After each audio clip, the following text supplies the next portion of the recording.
Hello friends, नमस्ते। मैं निधि Singh. Friends, आज की वीडियो मैं उन सभी कैंडिडेट के लिए लेके आई हूं जो सीटीईटी का एग्जाम देने 21 जनवरी को जा रहे हैं। चाहे आप पेपर 1 दें, चाहे आप पेपर 2 दें, दोनों ही पेपर के लिए आज की क्लास बहुत ही हेल्पफुल होगी। सबसे पहले फ्रेंड्स मैं आपको बता दूं, जब भी आप अपने OMR में अपना रोल नंबर, अपना नाम, अपने मदर फादर का नाम फिलअप करें तो बिल्कुल ही केयरफुली करें, क्योंकि यदि OMR में मिस्टेक हो जाएगी तो उसे कोई सुधार भी नहीं सकता और आपकी कॉपी भी नहीं चेक होती है। फिर लिखा हमने टाइम मैनेजमेंट।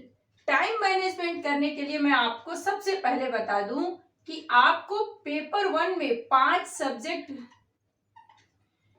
के क्वेश्चन सॉल्व करने रहते हैं और पेपर 2 में कितने, तो पेपर 2 में 4 सब्जेक्ट के। सबसे पहले CDP, फिर मैथ, फिर EVS, फिर लैंग्वेज फर्स्ट होता है, उसके बाद लैंग्वेज सेकंड।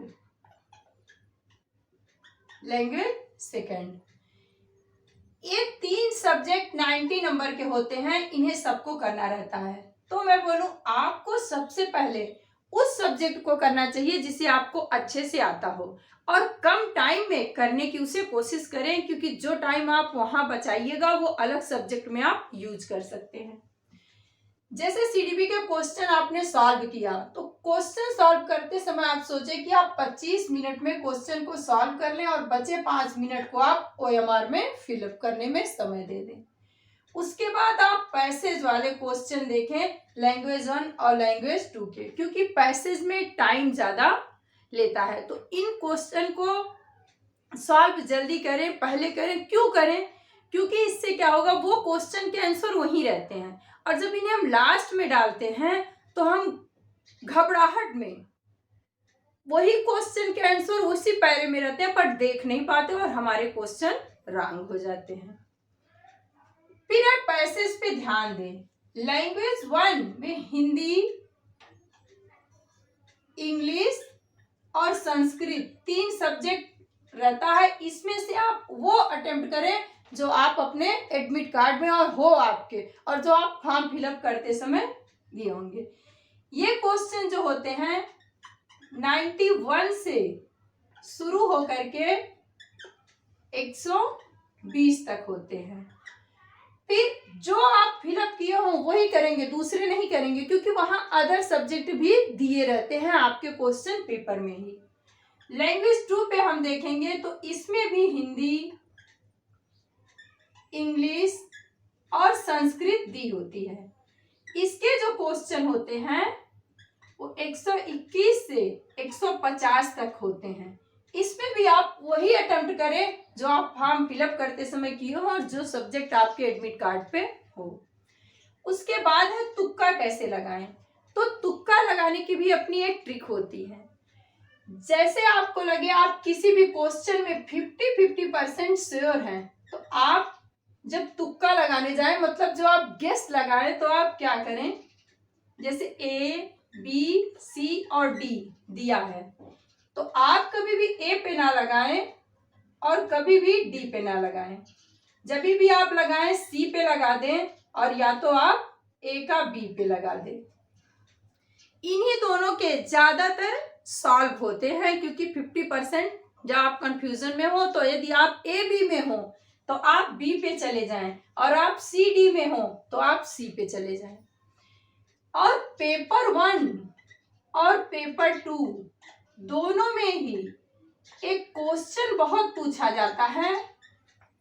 पेपर 1 में 4 क्वेश्चन पूछा गया था और पेपर 2 में 5 क्वेश्चन पूछा गया था। कहाँ से? एक कथन और कारण के क्वेश्चन पूछे जाते हैं, वहां पूछा गया था। 4 क्वेश्चन पेपर 1 में और पेपर 2 में 4 क्वेश्चन पूछा गया था। इसमें लिखा रहता है नन ऑफ दी एबव और लिखा रहता है ऑल ऑफ दी एबव। ये आप समझें, नन ऑफ द एबव पे आप तब जाएंगे जब आप 100% श्योर होंगे, और ऑल ऑफ द एबव पे आप तब जाएंगे जब आपको 3 क्वेश्चन के, एक क्वेश्चन के 4 ऑप्शन हो, आप 3 ऐसा लगे आप बिल्कुल सही हैं उस पे, और एक आपको रॉन्ग लगे तो आप ऑल ऑफ द एबव पे जा सकते हैं अच्छे से। और जहां आपको 2 से ज्यादा गलत लगे वहां आप तब जाएं नन ऑफ द एबव से, मतलब इनमें से कोई नहीं सही है, और ऑल ऑफ द एबव मतलब सभी सही। तो ये ऑल ऑफ द एबव और नन ऑफ द एबव के केसेस में ऐसा होता है। फिर है तुक्का लगाने के या गेस करने के क्या और तरीके होते हैं। आपको कुछ निगेटिव वर्ड पहचानने आने चाहिए। कौन से वर्ड? तो निगेटिव वर्ड। निगेटिव वर्ड जैसे क्वेश्चन में दे दिया केवल, पृथक्करण मतलब सेग्रीगेशन, पृथक्करण, कॉपी करना, रटना,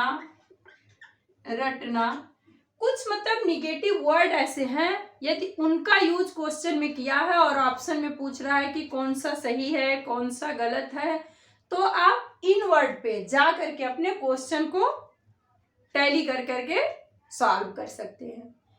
जो तुक्का लगाने की बात की जाती है ये भी वही बच्चे कर सकते हैं जिन्होंने पढ़ा होगा।